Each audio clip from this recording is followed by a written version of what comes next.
പക്ഷെ what about the people who have left us, the people who have hurt us? നമുക്ക് ഇഷ്ടമുള്ള ആൾക്കാർ, നമ്മുടെ ഇപ്പോൾ ചുറ്റുമുള്ള ആൾക്കാർ ലൈഫിൽ സക്സസ്ഫുൾ ആവണം, ഹാപ്പി ആയിട്ടിരിക്കണം എന്നെല്ലാം നമ്മൾ ആലോചിക്കും അല്ലേ? പക്ഷെ what about the people who have left us, the people who have hurt us?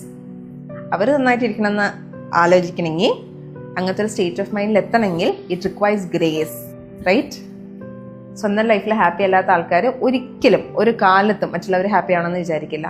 അതും നമ്മളെ ലീവ് ചെയ്ത ആൾക്കാർ ഹാപ്പി ആണെന്ന് വിചാരിക്കണമെങ്കിൽ നമ്മൾ നമ്മുടെ ലൈഫിൽ ഒരുപാട് പ്രോഗ്രസ് ചെയ്യണം, വേ ഓഫ് തിങ്കിങ് ഒരുപാട് റിഫൈൻ ചെയ്യണം.